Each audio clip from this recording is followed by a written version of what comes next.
ठीक, मध्य प्रदेश की जो नदियां हैं उसका हम देखते हैं। मध्य प्रदेश को सबसे पहला क्वेश्चन याद रखना है आपको, क्या मध्य प्रदेश को नदियों का मायका कहा जाता है? याद रखना है, माने सर्वाधिक नदियां जो है मध्य प्रदेश से निकलती हैं और मध्य प्रदेश की जितनी भी नदियां हैं जिनमें से केवल 3 नदियां जो है जाकर सागर में मिलती हैं, अन्यथा सभी नदियां अन्य किसी सहायक नदियों की सहायक नदी के रूप में हैं।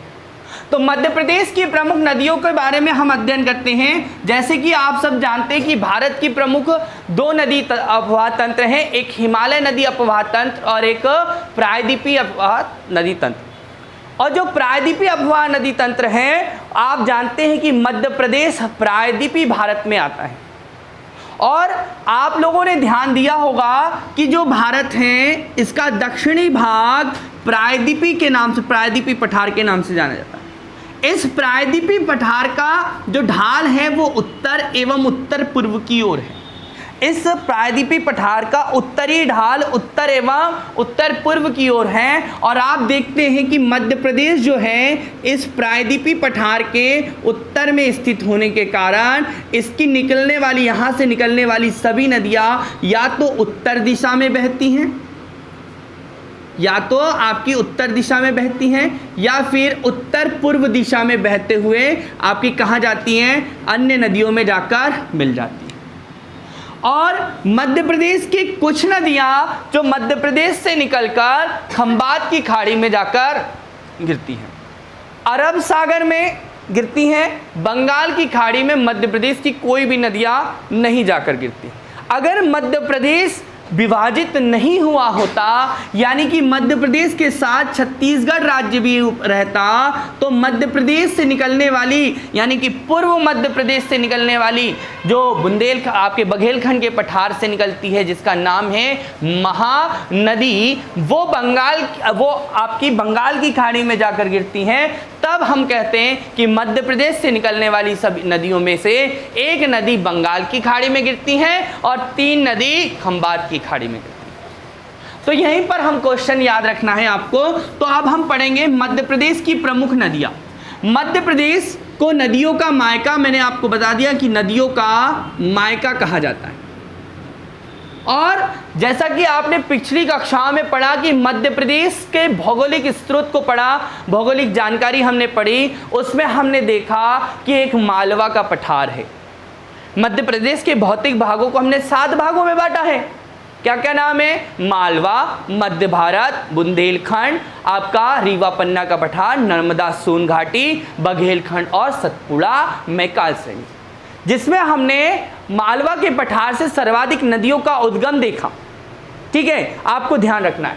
तो मध्य प्रदेश को नदियों का मायका कहा जाता है, सर्वाधिक नदियों का उद्गम होता है। अब हम इसमें एक एक करके एक नदियों को देखते हैं।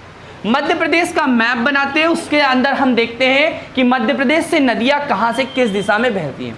क्वेश्चन पूछा जाता है कि मध्य प्रदेश के साथ राजस्थान की सीमा कौन सी नदी बनाती है, मध्य प्रदेश और महाराष्ट्र की सीमा कौन सी नदी द्वारा बनाई जाती है, मध्य प्रदेश में स्थित विंध्याचल पर्वत श्रृंखला को उत्तर भारत दक्षिण भारत से अलग कौन सी श्रेणी करती, कौन सी नदी बांटती है। तो क्वेश्चन यहां से पूछा जाना है। तो मध्य प्रदेश की सबसे बड़ी नदी जो है आप सब लोग जानते हैं, नर्मदा नदी, जीवनदायिनी। मध्य प्रदेश की जीवनदायिनी जो नदी है उसका नाम आप जानते हैं नर्मदा नदी। नर्मदा नदी के बारे में हम यहाँ पर अध्ययन करेंगे और नर्मदा की सहायक नदियों के बारे में। जो मध्य प्रदेश है इसके पूर्व में स्थित है आपका बघेलखंड का पठार एवं मैकाल पर्वत श्रृंखला। कौन से पठार? बघेलखंड का पठार और मैकाल पर्वत श्रृंखला। ये जो है यहाँ पर मैकाल पर्वत श्रृंखला है, मैकाल पर्वत। इस मैकाल पर्वत की सबसे ऊंची चोटी हमने पढ़ चुके हैं, अमरकंटक की चोटी। अमरकंटक की चोटी, ध्यान देना। इस अमरकंटक की चोटी की ऊंचाई जो है 10-50 मीटर है। ये भी क्वेश्चन आपसे एग्जाम में पूछा जाएगा। तो इस अमरकंटक की पहाड़ी से 3 नदियों का उद्गम होता है। अमरकंटक की पहाड़ी से 3 नदियों का उद्गम होता है और ध्यान रखना है कि ये 3 नदी अलग अलग 3 दिशा में बहती हैं। इस अमरकंटक की पहाड़ी से पूर्व, ये है मध्य प्रदेश का पूर्वी हिस्सा, ये मध्य प्रदेश का पूर्व है, और मध्य प्रदेश के पूर्व से छत्तीसगढ़ राज्य लगा हुआ है। मध्य प्रदेश के उत्तर से, उत्तर में उत्तर प्रदेश राज्य लगा हुआ है, उत्तर पश्चिम में राजस्थान राज्य लगा हुआ है। याद रखना, राजस्थान भारत का सबसे बड़ा क्षेत्रफल की दृष्टि से राज्य है। मध्य प्रदेश के पश्चिम में गुजरात स्थित राज्य है और मध्य प्रदेश के दक्षिण में महाराष्ट्र राज्य स्थित है। क्वेश्चन बहुत इंपॉर्टेंट है, ध्यान रखना। तो पूर्व से पश्चिम दिशा की ओर, किस दिशा में? पूर्व से पश्चिम दिशा की ओर एक नदी का उद्गम होता है, उस नदी का नाम है नर्मदा नदी। ठीक है, नर्मदा नदी मैकाल पर्वत से निकलती है, इसलिए मैकल सुता के नाम से भी जानी जाती है नर्मदा नदी। नर्मदा नदी को नमोदास कहा गया। नर्मदा नदी का एक नाम नमोदास भी है। एक भूगोलवेत्ता टॉलमी है, उन्होंने नर्मदा नदी को नमोदास कहा। ये पूर्व से पश्चिम की दिशा में बहते हुए खंबात की खाड़ी में गिर जाती है नर्मदा नदी। नर्मदा नदी भारत की 5वीं बड़ी नदी है। कौन से नंबर की? 5वीं बड़ी नदी है। अगर हम कहें कि भारत की पहली सबसे बड़ी नदी तो गंगा, दूसरी गोदावरी, तीसरी कृष्णा, चौथी आपकी यमुना और 5वीं सबसे बड़ी नदी कौन सी है? तो नर्मदा, जिसकी लंबाई 1312 किलोमीटर है, जो पूर्व से पश्चिम में आपकी खंबात की खाड़ी में जाकर गिर जाती हैं। ये मध्य प्रदेश, महाराष्ट्र और गुजरात तीनों राज्य में बहती है। ये मध्य प्रदेश, महाराष्ट्र, गुजरात तीनों राज्य में बहती हुई खंबात की खाड़ी में गिर जाती हैं। याद रखना, माने खंबात की खाड़ी कहाँ है?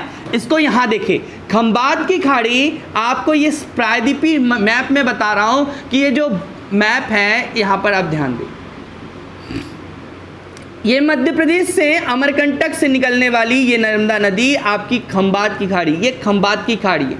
अरब सागर, मध्य प्रदेश भारत का पश्चिमी जो सागर है अरब सागर, पूर्व में बंगाल की खाड़ी, ये आपको बता चुका हूँ, याद रखना है। तो यहाँ पर ये जाकर कहाँ गिरती हैं? ये खंबात की खाड़ी, खंबात की खाड़ी में।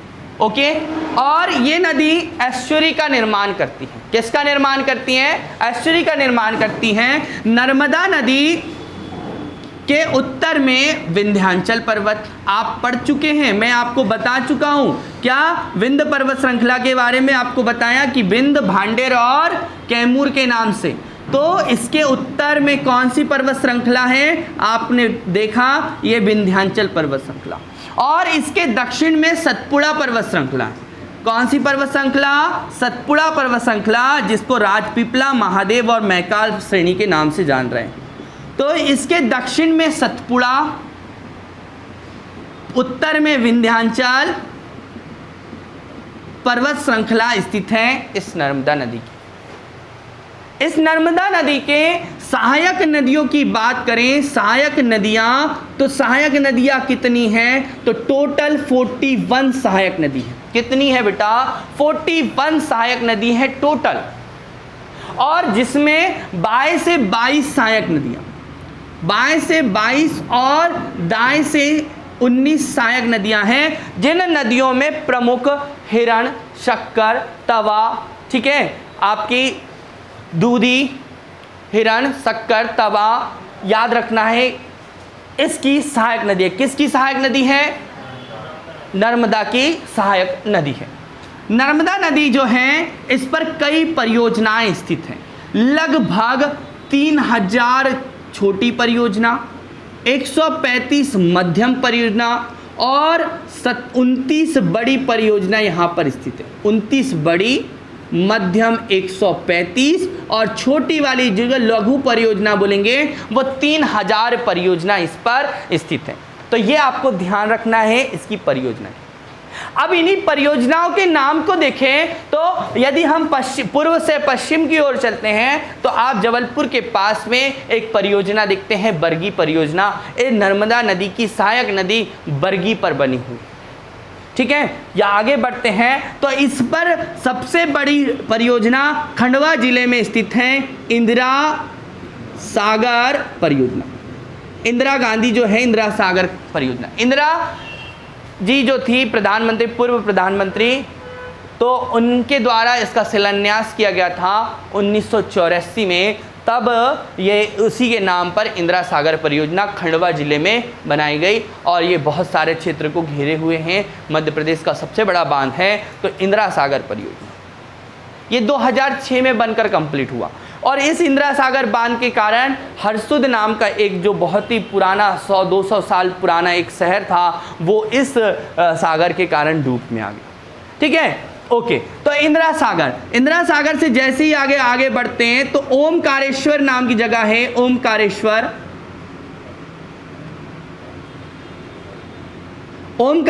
ज्योतिर्लिंग है। आप जानते हैं कि भारत के 12 ज्योतिर्लिंग में से एक ओमकारेश्वर ज्योतिर्लिंग है जो खंडवा में स्थित है।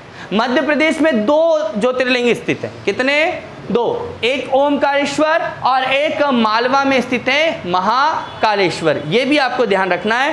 तो ओमकारेश्वर जो है परियोजना यहाँ पर स्थित है, यहाँ से विद्युत का उत्पादन भी किया जाता है। इंदिरा सागर से भी विद्युत का उत्पादन किया जाता है, ओमकारेश्वर से भी विद्युत का उत्पादन यहाँ पर किया जाता है, यानी कौन सी? जल विद्युत का उत्पादन। जैसे ही आगे बढ़ते हैं तो खरगोन में आपका महेश्वर नाम की एक जगह है, महेश्वर बांध का निर्माण यहाँ पर किया है। महेश्वर परियोजना आपको ध्यान रखना है, महेश्वर परियोजना। नर्मदा नदी के आपको ध्यान रखना कि यहाँ पर महेश्वर इसके किनारे हैं, नर्मदा नदी के किनारे ये परियोजना। आगे बढ़ते हैं तो सरदार सरोवर परियोजना है। सरदार सरोवर परियोजना बहुत ही इंपॉर्टेंट, भारत की सबसे बड़ी परियोजना में से एक परियोजना सरदार सरोवर परियोजना, जो मध्य प्रदेश, गुजरात, महाराष्ट्र और राजस्थान की 4 बड़े राज्यों की संयुक्त परियोजना है। ये है मध्य प्रदेश, राजस्थान, गुजरात और महाराष्ट्र की संयुक्त परियोजना सरदार सरोवर परियोजना। ठीक, तो ये आपको ध्यान रखना। सरदार सरोवर परियोजना के साधु बेट टापू पर एक विश्व की सबसे ऊंची प्रतिमा, 182 मीटर ऊंची प्रतिमा, क्या नाम है? Statue of unity, Sardar Vallabh भाई पटेल की प्रतिमा स्थापित की गई है।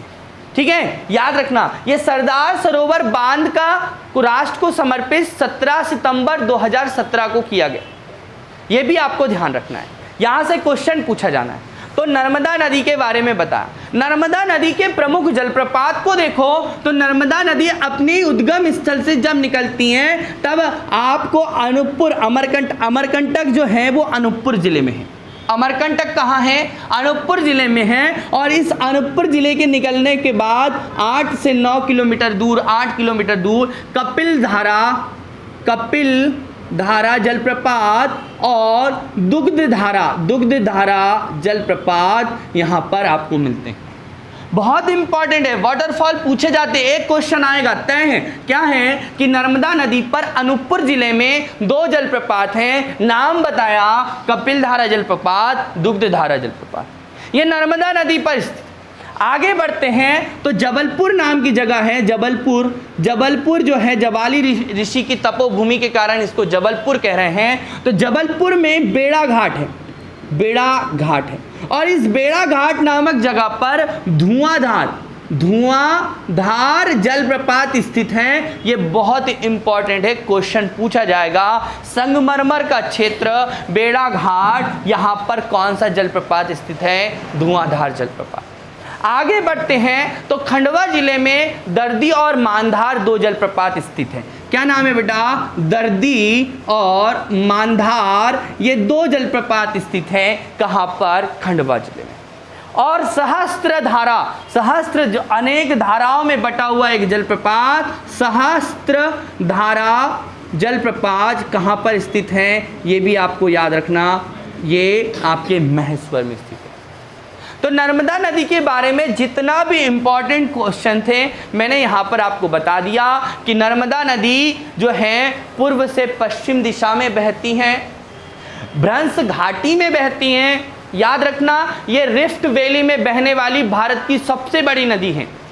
नर्मदा नदी रिफ्ट वैली में बहने वाली भारत की सबसे बड़ी नदी है। ये विंध्याचल और सतपुड़ा के मध्य बहती हैं। एस्चुरी का निर्माण करती हैं, पूर्व से पश्चिम दिशा में बहती हैं और मध्य प्रदेश के साथ साथ गुजरात की जीवन रेखा कहलाती है। तो मध्य प्रदेश की प्रमुख नर्मदा नदी।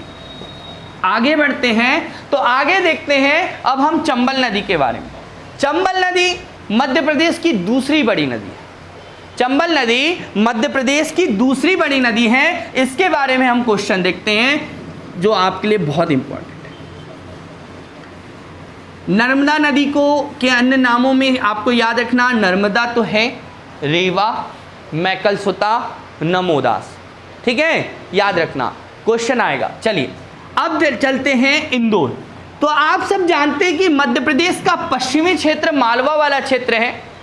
मध्य प्रदेश का पश्चिमी क्षेत्र में कौन सा है? मालवा है। और मालवा के इंदौर शहर जो है, ये इसका इंदौर जिला है, इसकी तहसील है महू।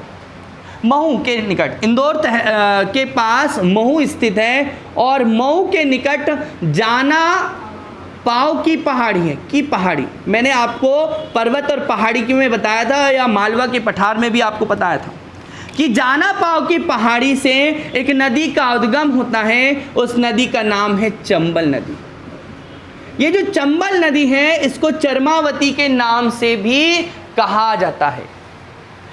राजा रतिदेव की नदी के नाम से भी कहा जाता है किसको? चंबल नदी को। यदि पूछे तो रतिदेव की नदी कौन सी है, तो चंबल नदी। इस चंबल नदी का उद्गम इंदौर के महू के निकट से होता है, मालवा से। ये आपके और ये उज्जैन रतलाम बहते हुए मंदसौर जाती। मंदसौर में ये नदी पर गांधी सागर बांध का निर्माण किया है। गांधी सागर का बांध इस नदी पर स्थित है। कौन सी नदी पर?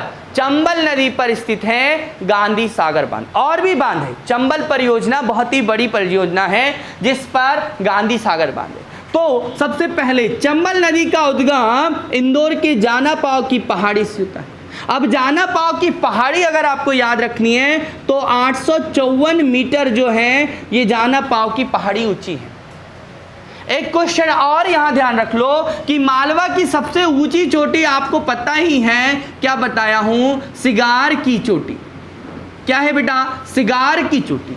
सिगार की चोटी 881 मीटर है। कितनी है? 881 मीटर है। क्वेश्चन बनेगा, ठीक है। तो चंबल नदी जो है जाना पाव की पहाड़ी महू इंदौर से निकलती है, 965 किलोमीटर की लंबाई में बहते हुए मंदसौर में इस पर गांधी सागर बांध का निर्माण किया।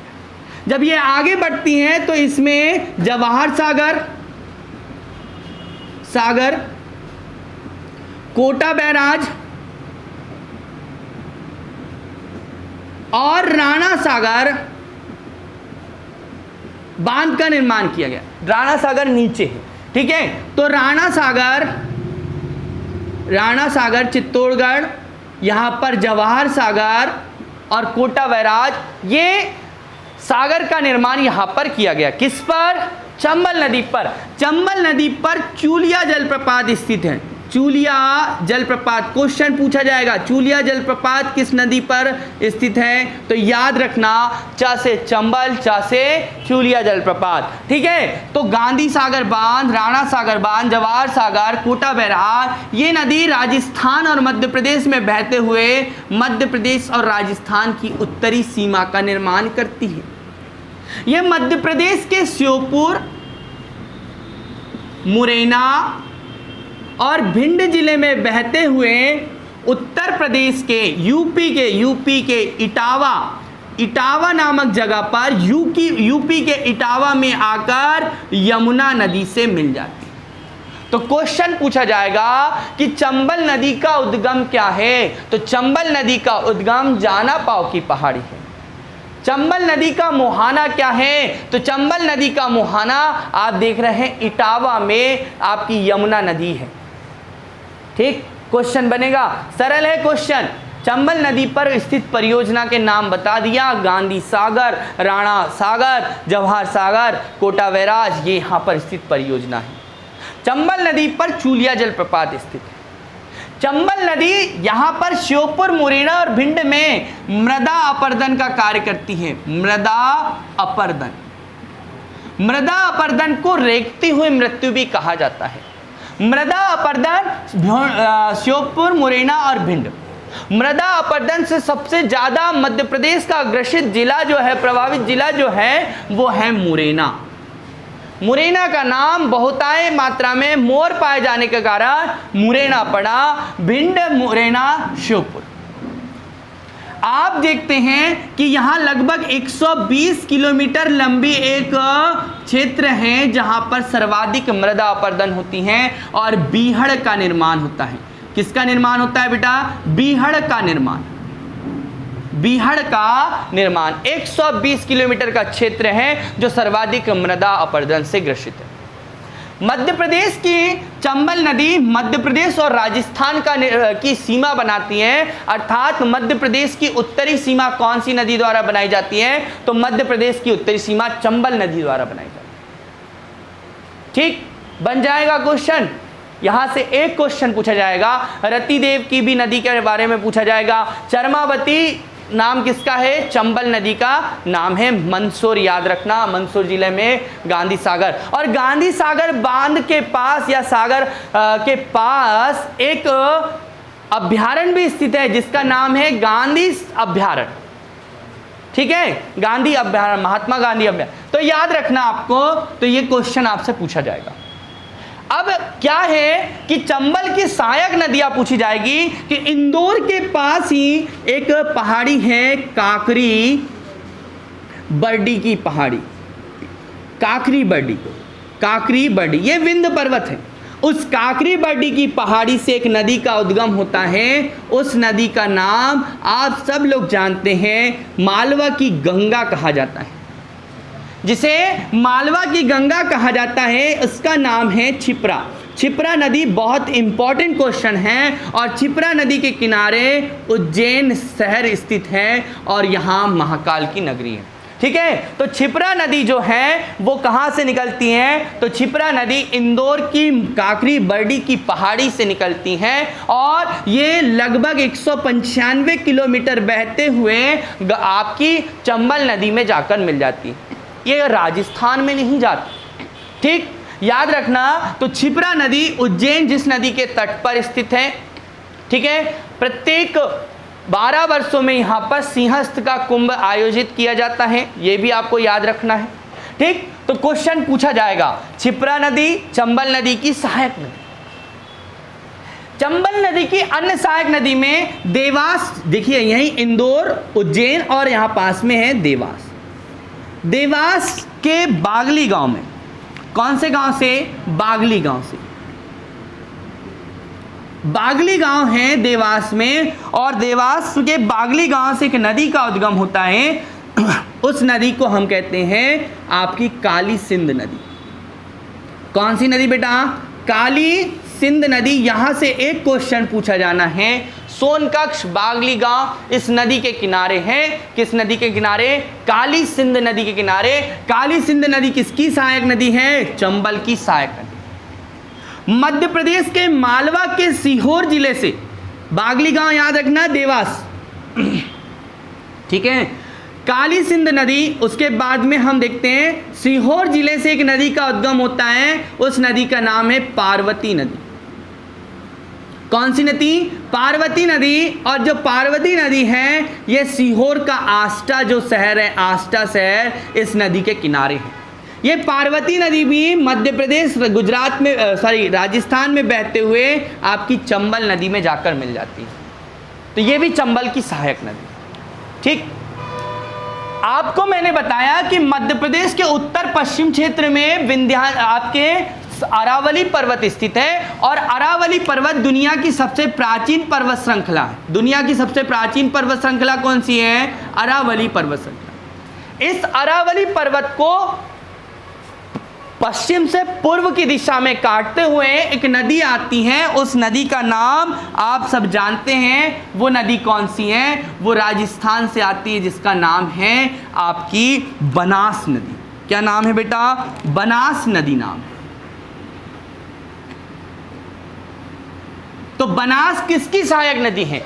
बनास चंबल की सहायक नदी है। एक क्वेश्चन आपको यहां से पूछा जाना है कि चंबल की सहायक नदी कौन सी है? बनास। तो ध्यान रखिए आप, आगे बढ़ते हैं। तो क्षिप्रा, काली सिंध, पार्वती, बनास ये किसकी सहायक है? चंबल की। ये उत्तर, अब आपको मैंने पहले भी बताया कि मध्य प्रदेश का ढलान क्या है, तो मध्य प्रदेश का ढलान उत्तर और उत्तर पूर्व में, अभी सभी नदियां इधर जाएगी।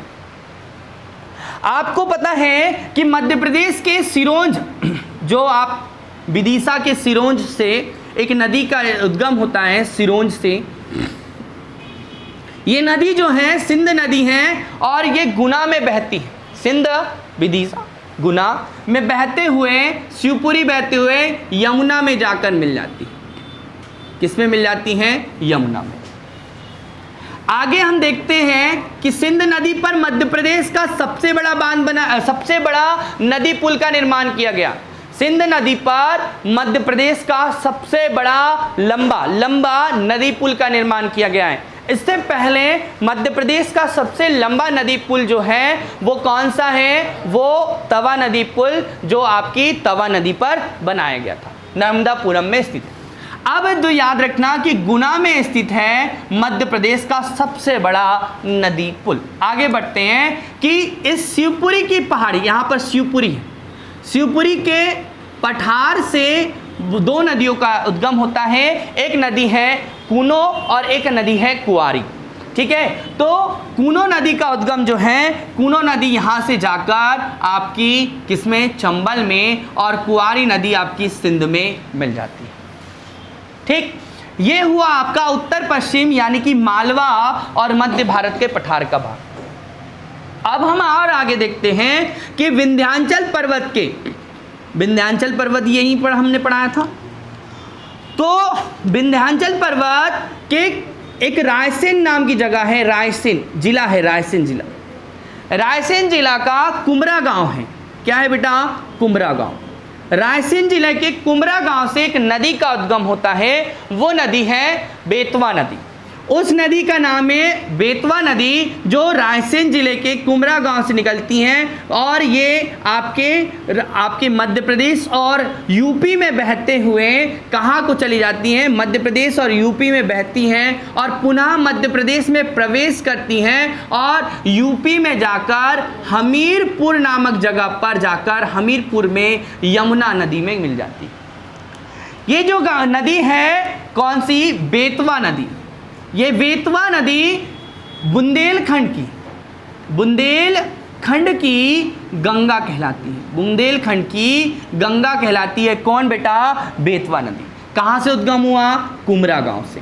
कुमरा गांव से उद्गम हुआ और ये यूपी में, पहले एमपी में, फिर कहाँ? यूपी में। यूपी में ललितपुर नाम की जगह है, ललितपुर नाम का एक जिला है और इस जिले में एक बांध का निर्माण किया गया है जिसका नाम है राजघाट बांध या माता टीला बांध।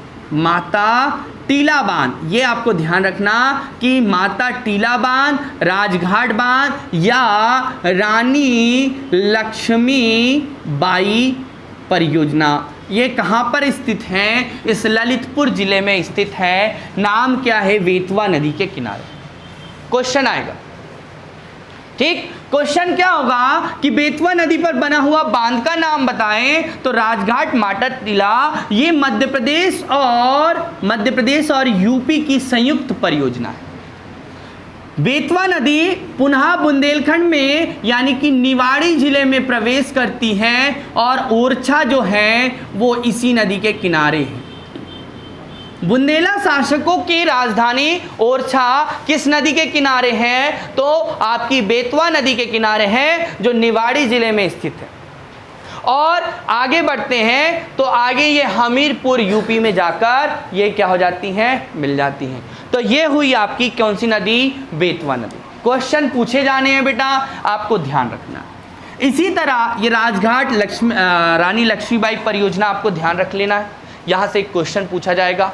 ठीक है, आगे इसके बाद में जैसे अगर हम देखें तो इसी विंध्य पर्वत श्रृंखला में केन नामक एक नदी है। केन नदी, केन नदी का उद्गम जो है वो कहाँ से हो रहा है? तो केन नदी का उद्गम भी आपके कैमूर की पहाड़ी से हो रहा है। कहाँ से हो रहा है बेटा? कैमूर की पहाड़ी। और इस केन नदी के कैमूर की पहाड़ी से ये निकलती हैं और ये भी यमुना नदी में जाकर मिल जाती है। तो यमुना में कौन कौन मिल रहा है? यमुना में चंबल, यमुना में बेतवा, यमुना में केन। ठीक, ये एक क्वेश्चन आपको यहां पर ध्यान रखना है, केन नदी। ठीक है, अब इस केन नदी पर जो है पन्ना राष्ट्रीय उद्यान से होकर गुजरती है। केन नदी पन्ना राष्ट्रीय उद्यान से होकर गुजरती है। इस पर केन घड़ियाल परियोजना स्थित है। इस पर कौन सी परियोजना स्थित है? केन घड़ियाल परियोजना स्थित है। और चंबल नदी पर चंबल घड़ियाल यानी कि चंबल अभ्यारण्य स्थित है, जिसमें घड़ियाल और मगरमच्छ का क्या किया जा रहा है? संरक्षण किया जा रहा है।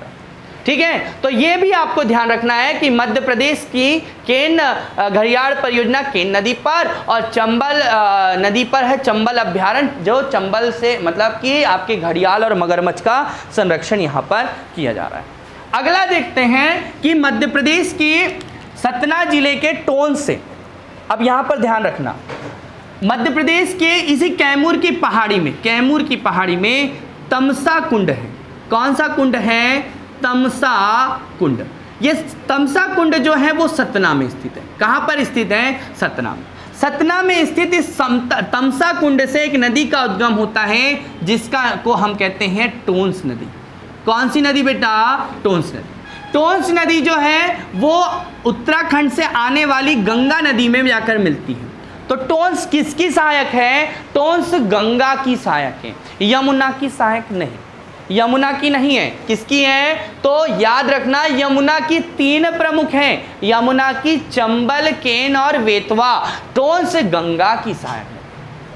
टोंस किसकी सहायक है? गंगा की सहायक नदी है। तो ये भी आपको ध्यान रखना। आगे हम देखते हैं कि आपकी मैकाल पर्वत श्रृंखला से 2-3 नदियों का उद्गम मैंने आपको बताया, जिनमें चंबल आपकी कौन सी बताई? नर्मदा, पूर्व से पश्चिम। यहीं पर सोन नदी का उद्गम है, जो उत्तर दिशा में बहते हुए उत्तर पूर्व दिशा में पटना के पास, पटना माने पाटलिपुत्र के पास सोन नदी जाकर मिल जाती है। तो सोन नदी जो है, इस पर बाणसागर बांध स्थित है, बाणसागर परियोजना स्थित है, जो 780 किलोमीटर लंबी परियोजना है, जो आपके अमरकंटक से निकलकर कहाँ पर जाकर गिरती है? नर्मदा, आपके पटना में गंगा में जाकर मिल जाती है। तो याद रखना, इस पर बाणसागर परियोजना स्थित है, और जो बाणसागर परियोजना है वो एमपी, यूपी और बिहार की संयुक्त परियोजना है। एमपी, यूपी और बिहार की संयुक्त परियोजना कौन सी है? बाणसागर परियोजना। तो ये आपको ध्यान रखना है, यहाँ से एक क्वेश्चन पूछा जाएगा। 1-2 नदी और हैं, उसको देख लीजिए और टॉपिक कंप्लीट हो जाएगा कि मध्य प्रदेश के पूर्व में इस अमरकंटक की पहाड़ी के पास से एक और नदी का उद्गम होता है, जिसका नाम है जोहिला। आप लोगों ने नर्मदा और जोहिला बहुत अच्छे मित्र हैं, ऐसी एक कहानी सुनी थी, मैंने बताया था आपको। तो जोहिला नदी भी जो है वो किसकी कहाँ से निकलती है? अमरकंटक से। और ये नदी किस में जाकर मिलती हैं? सोन नदी में जाकर मिल जाती हैं। तो ये आपको याद रखना है। आगे इस दक्षिण भारत में यानी कि दक्षिण मध्य प्रदेश में आपको 2 और नदियाँ, प्रमुख रूप से 3 नदियों के बारे में हम पढ़ लेते हैं। मध्य प्रदेश के महादेव पर्वत श्रेणी, जो सतपुड़ा पर्वत श्रेणी है, उसमें आती है महादेव श्रेणी। इस महादेव श्रेणी के मुल्ताई से एक नदी का उद्गम होता है, और ये नदी आपके मुल्ताई से निकलकर बैतूल जिले में बहते हुए आपकी महाराष्ट्र में जाती हैं। महाराष्ट्र में बहते हुए पुनः बुरहानपुर जिले में प्रवेश करती हैं, और बुरहानपुर से निकलकर महाराष्ट्र और गुजरात में बहते हुए खंबात की खाड़ी में गिर जाती है। इसकी लंबाई 724 किलोमीटर है। किसकी? ताप्ती नदी की लंबाई, जो पूर्व से पश्चिम दिशा में बहती है, 724 किलोमीटर लंबी है। इस पर प्रमुख काकरा, पारा परियोजना और उकाई परियोजना स्थित है। उकाई परियोजना स्थित है। पूर्णा गिरना इसकी सहायक नदी है। किसकी? ताप्ती की।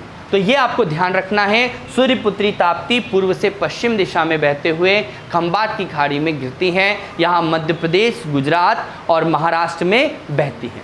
क्वेश्चन आएगा, आगे देखते। इस महादेव यहाँ पर स्थित है, महादेव पर्वत श्रृंखला में ही वर्धमान शिखर, एक वर्धमान शिखर, वर्धन शिखर, क्या वर्धन शिखर। इस वर्धन शिखर से मुल्ताई के पास एक नदी का उद्गम होता है जिसको हम कहते हैं वर्धा नदी। मुल्ताई से ही निकलती है वर्धा नदी, मुल्ताई के सतपुड़ा यानी कि महादेव श्रेणी से निकलती है ताप्ती नदी, ताप्ती नदी। और क्वेश्चन और यहाँ से एग्जाम, यानी ताप को हरने वाली नदी जो है वो ताप्ती नदी है। ठीक है, आगे बढ़ते हैं। तो वर्धा नदी वर्धमान शिखर से निकलती है और सिवनी जिला है, सिवनी जिला में परसवाड़ा, परसवाड़ा नाम का एक जिला है, परसवाड़ा एक क्षेत्र है, पठार, परसवाड़ा का पठार, सिवनी के अंदर, सिवनी जिले। इस परसवाड़ा के पठार से एक नदी का उद्गम होता है जिसका नाम है बेनगंगा। क्या नाम है? बेनगंगा।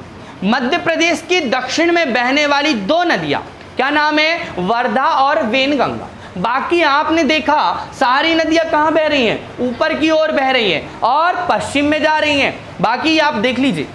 तो मध्य प्रदेश की वर्धा और वेनगंगा नदी जो है दोनों आपस में मिलती हैं और प्राणहिता के नाम से जानी जाती है। किस नाम से जानी जाती हैं? प्राणहिता के नाम से जानी जाती हैं मध्य प्रदेश की ये नदियां, प्राणहिता। और जाकर ये दोनों नदियों का संगम, दोनों नदियां गोदावरी में मिल जाती हैं। किस में मिल जाती हैं? गोदावरी नदी में मिल जाती है। एक इंपॉर्टेंट और नदी है जो मालवा से निकलती हैं, धार से, धार से निकलती हैं और ये मध्य प्रदेश से निकलकर झाबुआ में बहते हुए आगे जाती हैं राजस्थान और पुनः राजस्थान से गुजरात में जाकर खंबात की खाड़ी में गिर जाती हैं। इस नदी का नाम है माही नदी। और माही नदी जो है वो कर्क रेखा को 2 बार काटती है। क्वेश्चन आएगा कि माही नदी कर्क रेखा को कितने बार काटी? तो 2 बार। तो याद रखना कि ये खंबात की खाड़ी में जाकर गिरती हैं, धार से निकलती हैं। जमनालाल बजाज परियोजना इस पर स्थित है, जिसको चंद्रशेखर आजाद, है ना, याद रखना कि ये गुजरात में खंबात की खाड़ी में गिर जाती हैं।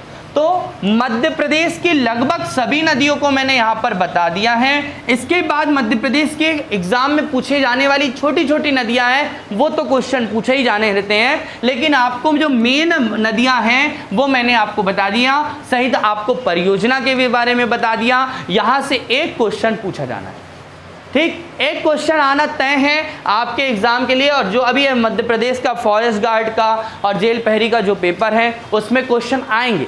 मैंने यहाँ पर आपको प्रमुख जलप्रपात के बारे में भी बताया है, नदियों की स्थिति, ठीक है, तो ये ध्यान रखें। चलिए, कोई डाउट हो, कोई क्वेश्चन है तो पूछ लो बेटा, कोई भी क्वेश्चन। पहली बहुउद्देशीय परियोजना, देखो बेटा एक याद रखना कि बेनगंगा नदी पर बनी है, ठीक है, बेनगंगा नदी पर बनी है सबसे पहले, ठीक है। ये बहुत ही पुराना जो बांध है मध्य प्रदेश का, लगभग 1900 में बनाया गया, 1907 के लगभग में इस बांध को बनाया गया। और ये एशिया का सबसे बड़ा मिट्टी का बना हुआ बांध है, बेनगंगा नदी पर बनाया गया है, ठीक। उसके बाद अगर हम देखें तो पहली बहुउद्देशीय परियोजना जब हम नदी परियोजना का निर्माण करने लगे तो चंबल नदी परियोजना बनाई, जिसमें हमने गांधी सागर बांध का निर्माण किया। और गांधी सागर परियोजना वह पहली परियोजना है जिसमें पहली जल विद्युत का भी निर्माण किया गया। पहली जल विद्युत जो है गांधी सागर से बनाया गया। उसके बाद अन्य परियोजनाओं का निर्माण होने लगा, ठीक है, तो ये भी आपको ध्यान रखना है, ठीक, ओके। और कोई क्वेश्चन है? बंद कर दे।